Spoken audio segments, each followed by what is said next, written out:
Hi everyone, and welcome back to When the Mask Falls. I'm really glad you're here today. This episode is one that I'm both excited and nervous to record because it touches something that has been such a big theme in my own life, perfection, or more accurately, the constant chase for it.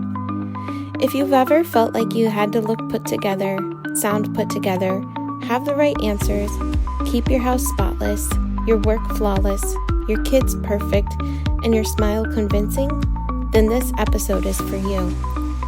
I'll be real with you right now. I'm recording this sitting here in a messy house, a sink full of dishes, and a to-do list that'll never end. But I'm also recording this with a cup of coffee, the dog asleep at my feet, and cats sprawled all over the place downstairs. And you know what? It's imperfect, but it's me, and it's enough. So let's talk about why we chase perfection, what it costs us, and how learning to accept imperfection might actually be the most freeing thing we can do.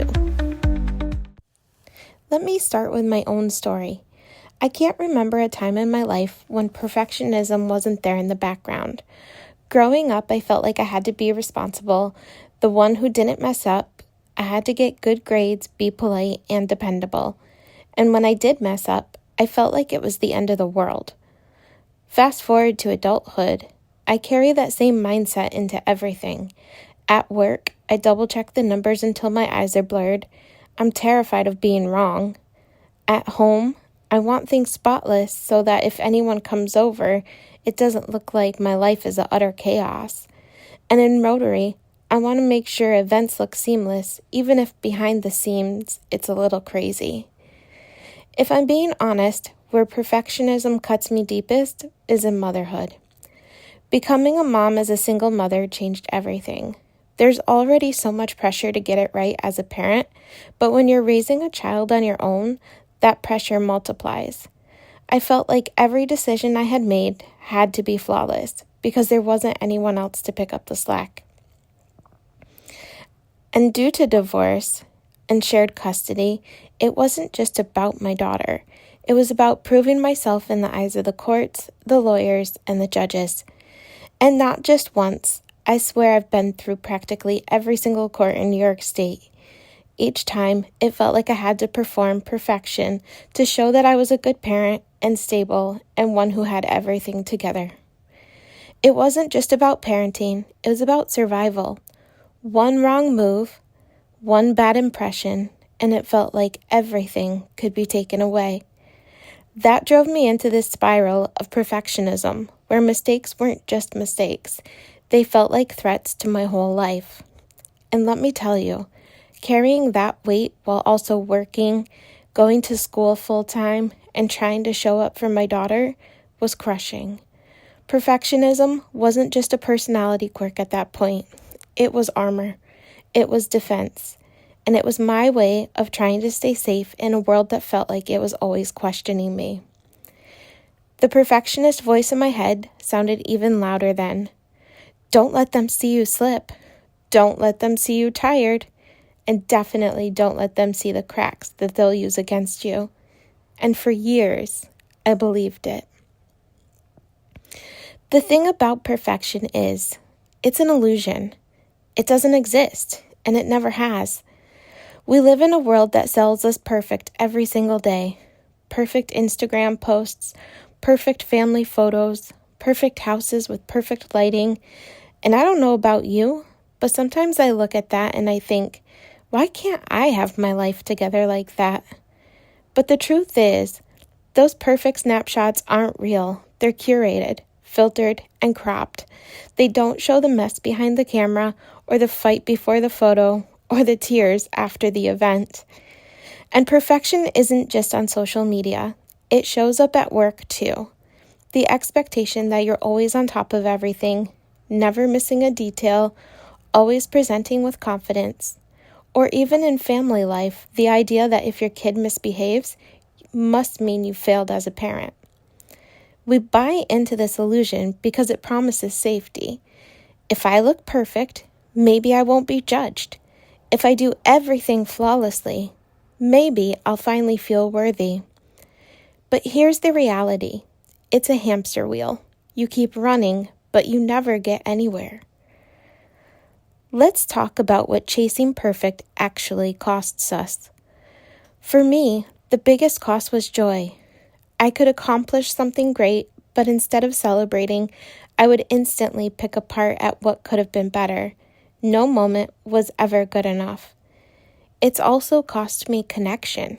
Because here's the thing, people connect to honesty, not polish. When I tried to look like I had it all together, people couldn't see the real me, and that left me feeling isolated even in a crowd. It cost me creativity.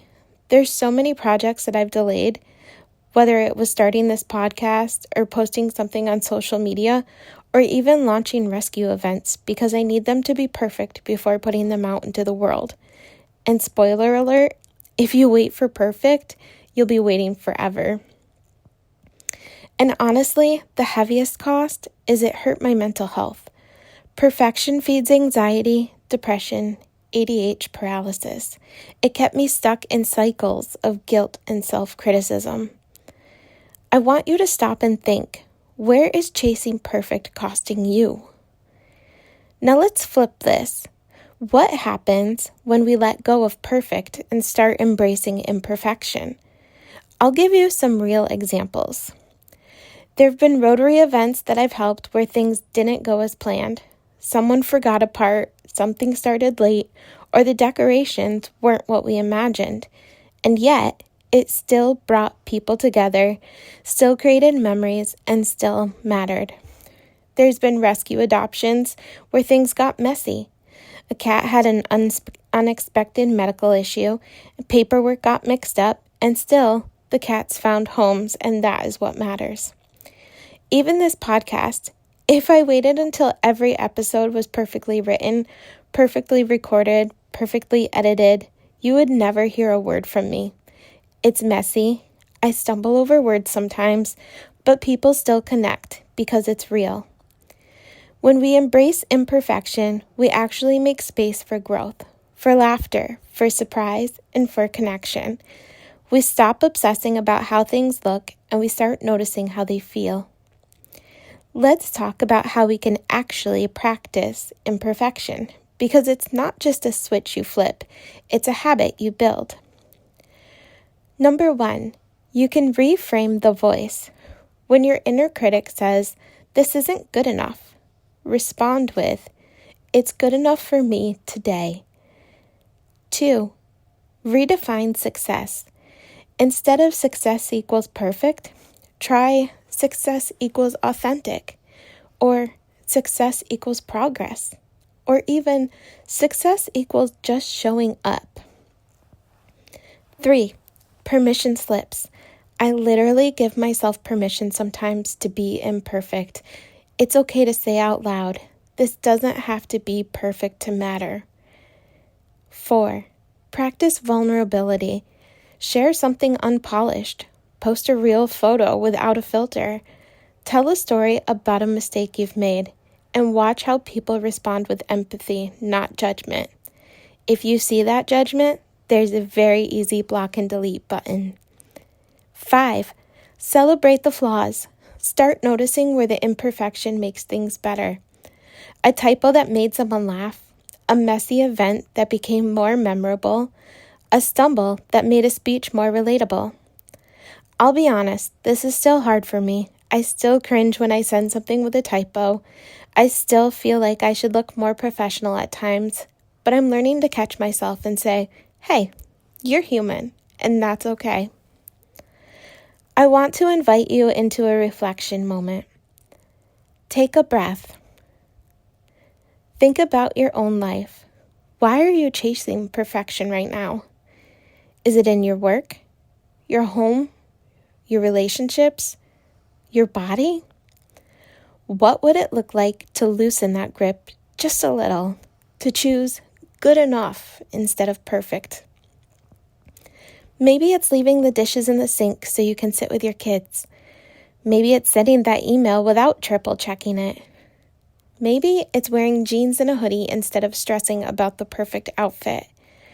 Whatever it is, imperfect is still worthy. Imperfect is still valuable. and imperfect is still enough. As we wrap up today, I want you to remember this. You don't need to be perfect to be worthy. You don't need to be flawless to be loved. And you don't need to hold it all together to matter. Perfection isn't strength. Realness is. Connection is. And vulnerability is. So here's my challenge for you this week.